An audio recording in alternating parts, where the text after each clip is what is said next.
Hi, everyone. Welcome to our panel on AI and renewable energy.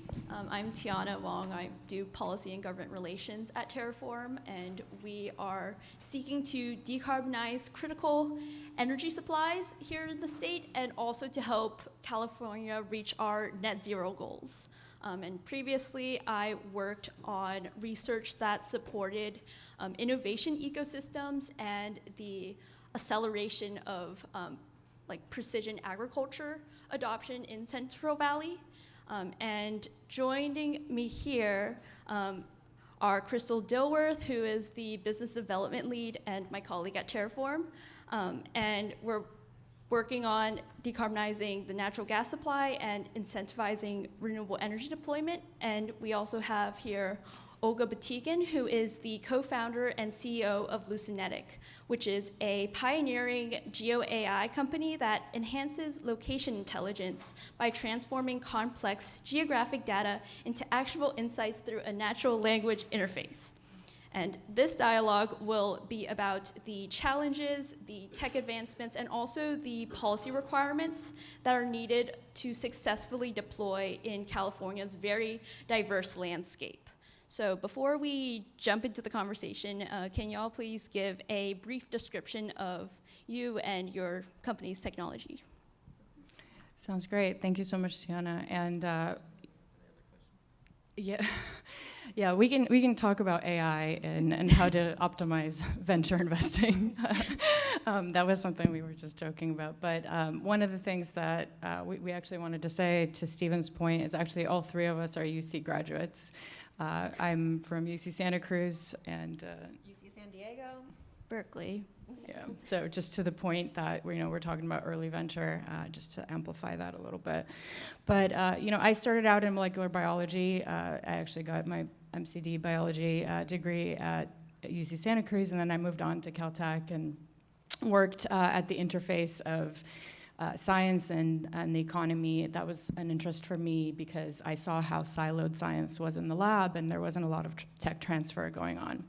And so I published a couple of papers, left, and then when we started Lucinetic, it was in 2021, really, it was GPT-2, if you remember, all of this like start to AI. It was really at a time when AI couldn't even write cohesively or coherently even a couple of sentences. And here we are doing advanced data analytics and writing and creating videos just a few short years later. So the pace of innovation has been incredible in this space. And so what we do at Lucinetic is really taking super complex data and finding the signal in the noise, essentially. We work with transformer technology, which is what you hear about the OpenAIs and other companies, but we are LLM agnostic. We are also data agnostic. And so the team that I have is all Caltech, Yale, and NASA astrophysicists. And we've been able to identify how to constrain the chaos that happens in language. And so because I know that some of the folks here don't actually know about AI at the detailed level, I'll just give a really very short anecdote, which I heard, and I thought it was such a great explanation of how AI works. And essentially, you have an Excel spreadsheet with billions of lines, billions of columns, and you can connect those columns efficiently and create what looks like inference. Inference is not really what you get, but essentially you get cross-correlation between the different data points using machine learning. And I've been doing this, I was at an AI startup in predictive medicine 15 years ago. So this has been around for a while, and I think we're just getting to see it. But what we've created is essentially a co-pilot for GIS and mapping technology. And we partnered with a $10 billion partner in mapping who has 60% of the market share in satellite imagery and such. And essentially what we're doing is we're targeting climate-affected legacy industries and hoping to support them in creating a natural language interface to query intelligently and to allow for those organizations that are losing GIS talent to be able to get insights from that very, very complex and non-standardized data. I have a short video of the particular tool that we are using and what we're going to be deploying with Terraform. Hi, this is Olga Batygin, and by night I am a professor of planetary astrophysics at Caltech. By day, however, me and my friends at Lucinetic build killer AI apps together. And the following is a brief demo of one example that we've put together. In this example, the user wants to evaluate location options for their next high-end grocery store in Denver. First, the user types in what they want and how they want to see the results to the chatbot. Then Globy understands the query and provides a detailed step-by-step guide.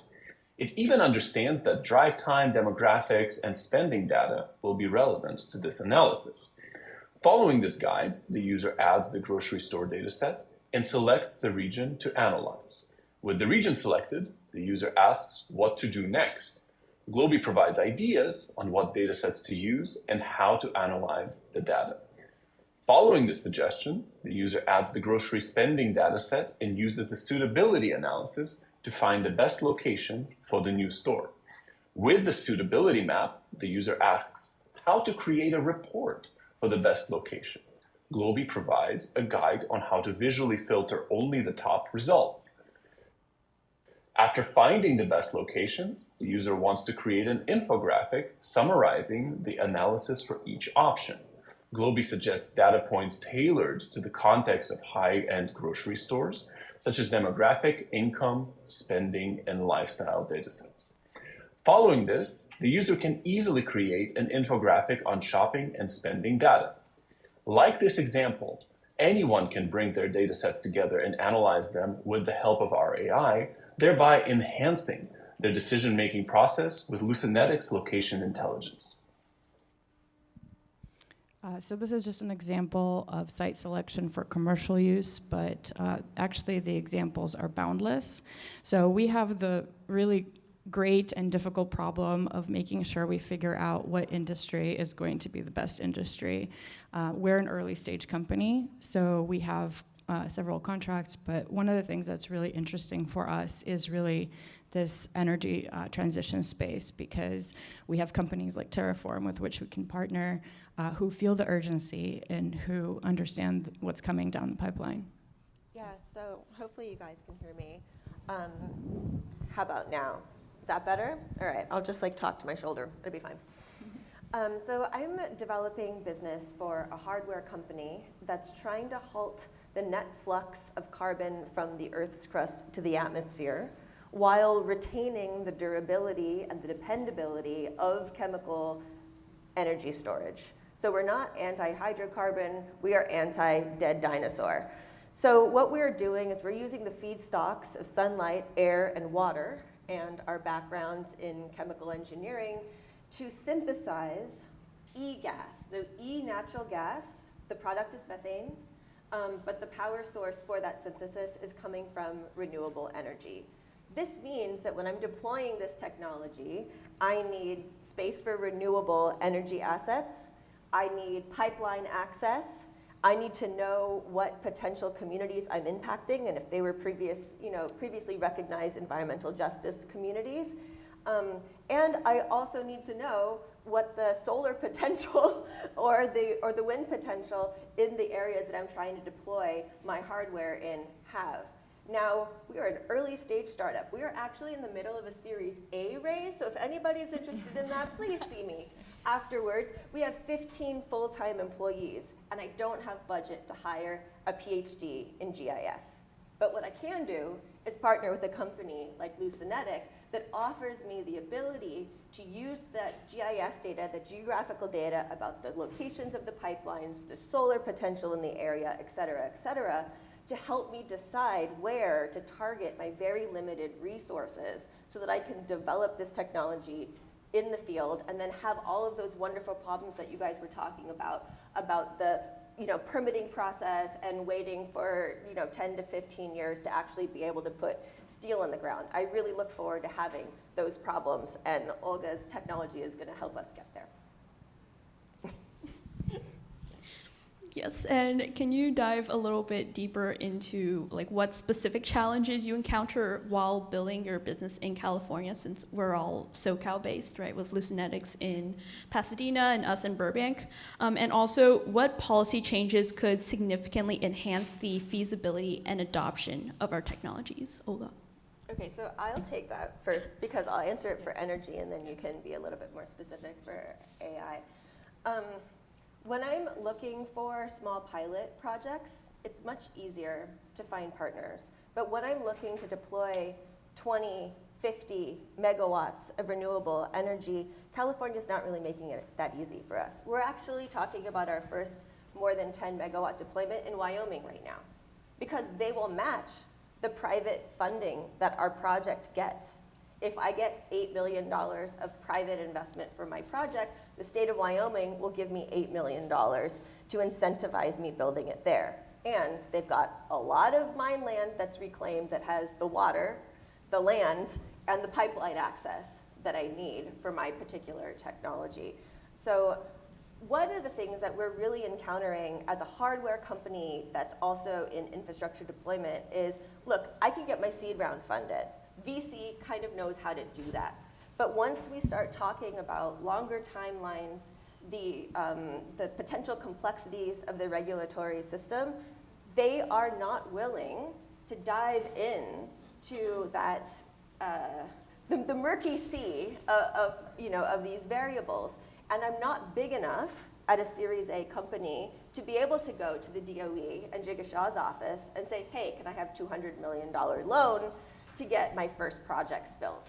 So state of California, what do? We're planning on manufacturing our hardware in Burbank. We are right across the street from the Skunk Works site. Like, we know what it is to do like hard problems in hardware, and we want to do it here. All of my senior leadership and engineers are from SpaceX. They are from JPL. We've got the Caltech thing in common. We love living in Southern California. We'd like to stay here and do what we're really passionate about. I love that. Thank you for addressing the policy side. I think it's so important. I'm less on the policy side. I'll talk a little bit about the challenge of being a young startup in California. We talked a little bit, I brought up the question, I don't know if the speakers are here, but I didn't really get the answer to my question. So I will just, continue to elaborate on the fact that grant processes are too long, right? When you're going out for a pre-seed or a seed fund, you're looking for 12 months of funding to get out of your garage and get, some people and boots on the ground. And venture capital is looking for returns right away. So there needs to be some way to connect venture with the UC investments, with the other with the grant funding and other funding sources to really focus on the really young innovation happening. Because somebody talked about the fact that 99% of companies don't succeed. Well, if we talk about the companies that get venture funding, this year, less than 2% of female founded companies got venture capital. Less than 2%. That's like super shameful, right? But then when you're talking about infrastructure and what we're doing, which is the goal is to support American infrastructure, California infrastructure, those are very, very long projects, right? We're talking to utility companies. I have, some hundred thousands of dollars in the bank. That's not going to last me 36 months to go through that sales cycle and the procurement cycle and the vendor, the vendor management cycle. So there has to be innovation funding and basically like discretionary funding that's opened up by these legacy industries and the government agencies, because at the end of the day, the way I think about it is it comes down to people, right, and risk, right? People at government organizations don't want to take the risk to work with an early stage company, because then if something happens, then they're to blame personally, right? And so they don't want to take that risk. There needs to be that risk reduction at those levels of organization where the government is able to take on some of that risk and really encourage those organizations to take on more risk. And the way we talk about risk is also very crucial, because we keep talking about risk of working with early stage companies like ours, but the real risk is doing nothing at all, right? The real risk is companies like ours never even seeing the light of day, right? Because we did not get to a particular point in the venture cycle to be able to provide immediate returns. And when I think about GIS and the economy, I really think about it like it's the veins of the economy, right? We don't see a lot of infrastructure venture-backed companies, but access to capital is a really big deal for early stage companies. Access to capital quickly. Yes, quickly. I'm quickly. applying for state and federal grants knowing that I might not close my seed round and we might be out of business by the time that they say, congratulations, you've won $2.5 million. Well, we've already let everyone go because we needed it sooner than the 18-month grant cycle or even 12 months. Absolutely, and you bring up a really good point. Like, one of the things I wanted to comment on but didn't want to stand on my soapbox with all of these resources that government provides. I've accessed those resources. I actually, yes, I know a lot of people don't know about it. I get that, but I actually did. I'm pretty perseverant, so I found very, very, very non-accessible resources, and I explored them, okay? And the problem is, I got on the phone with somebody from the government. I tell them, they're like, well, you're not really a small business. You need to go out and raise money. And it's like, okay, thank you for telling me that. I know that, right? And so it's hard because as a early stage founder, you're doing everything, right? You're going out raising money, right? You're going out selling, you're trying to get somebody to set up a contract with you. And so these early stage needs have to be supported by California if we want to keep that talent here and if we want to continue to have spending power in California. Because we talked about education, right? Education absolutely is in California, right? We have so many amazing people in California. It's incredible, right? And I have parents, my in-laws are in New Mexico. And guess what? If my company goes out of business, guess where I'm moving, right? I mean, it's just, it's hard, right? And then you think about, of course, there's land and manufacturing and downstream problems. But right now, right at this early stage, I have the potential to help Terraform decarbonize. I have the potential to help utility companies know where their assets are and help, those companies be able to service those assets. We can help prevent natural disasters, or at least we could help provide access to, resources after natural disasters. There are so many things we can do, but none of that is going to be possible without California investing its time and money into these early stage ventures. And also, just to get on soapbox to policy soapbox, I think, or for a little bit of context, the Air Resources Board does have the low carbon fuel standards, and they're really pushing for bio-based alternative fuels to be drop-in replacements for fossil-based ones. And we appreciate this. We like this. However, a recent analysis has shown that the majority of eligible projects and the certified LCFS projects come from out of state. So even though the energy consumption is in California, the direct economic and environmental benefits of energy production aren't seen by folks at home here, especially in rural areas where there has been a lot of traditional energy generation. And on a parallel track, the state has also put a lot of pressure on utilities to decarbonize, with the big landmark bill saying that by 2030, 12% of core energy gas demand has to be fulfilled by renewable natural gas. But this, unfortunately, is not very realistic, especially since we also have difficulty sourcing from in-state, simply because bio-based fuels are limited by their feedstocks, right? You need livestock manure or ag waste or landfill waste as your feedstock. And we don't have enough waste to produce enough energy. But unfortunately, in the state language right now, renewable natural gas does not include anything that is synthetic. It does not include e-natural gas, even though we can prove that our environmental benefits, our carbon intensity is more than 140 times less than traditional gas. We still can't get that official stamp of approval so that utilities can use our gas to meet their mandates. So that is the one policy thing I would like to change. Help us help you. Yes, utilities, help us help you. Moving on. At a recent Stanford colloquium, Stephen Chu, who is our former US Secretary of Energy, highlighted that we are very unprepared as a country to service the growing energy demands of AI. So looking ahead, how do you see your companies evolving to meet the state's future energy demands and also overall sustainability goals? Now that we've described the crisis. Yes, there's a crisis. And AI is going to make it worse. AI can make it worse, and then it'll make it better, right?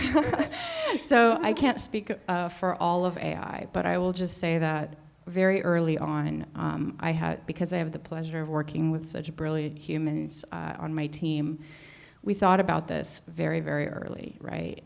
In 2021, when all of the LLMs were coming out and battling each other on who's gonna have the most data, who's gonna train the best, et cetera, we decided we were not going into that space. In fact, I will tell you that we were approached by a hedge fund to build an LLM, and we decided not to do that. Olga, what's an LLM? I'm so sorry, thank you. A large language model, transformer technology that creates basically AI as you know it, like the ChatGPT is a function of an LLM. But essentially, we decided to go after a really specific problem that AI could solve, and my team will tell you, and Crystal probably too, like, I have absolutely no interest in hype, and in fact, if I could not even be known, I would love it, but I think it's really important that we actually focus on the problems that AI can truly solve, right? Truly deep infrastructure problems where machine learning can have an effect, and not language and image problems, which are useful and interesting, but are becoming commoditized. And so when we thought about this problem, we realized that prediction is really the case for the future, right? Prediction and being able to create inference from that information. Yes. And as a final wrap-up, what do your companies need right now to be successful? Rapid fire. Patient capital, right? Patient capital from partners who understand that what we're doing is an inch wide and $1 billion deep. And we're absolutely going to see the returns, and not just financial, right? But you need a very special partner for that. The other thing that we need is, these types of partners like Terraform, right? And companies that are willing to make decisions quickly, have this, budget for deployment throughout the year, and that, of course, goes back to the previous conversation on government entities creating innovation funds that can be used by throughout the entire year, and not just, basically one time a year planned for the next fiscal year. So that's on my end. Well, once Olga helps me identify exactly where to put my project, I need help building that project. And hopefully that project will already have permitted solar on the site, so I don't have to build it, and I can just put my hardware there. But we'll need investors for the project. We'll need help building out the manufacturing capability for our hardware, hopefully in Southern California. And we'll need strategic partners that can help develop the impact of that hardware beyond just the Southern California area. And that also includes, as Tiana was saying, a broader definition of renewable for natural gas, so that we actually can decarbonize not just the California natural gas supply, but the national natural gas supply. And we don't have the time to wait for the cost of solar energy to get so low that we can compete with the $1 price of per MCF of fossil gas right now. We all have to move quickly. And that wraps it up. Thank you so much, Olga and Crystal. Thank you guys. Thank you.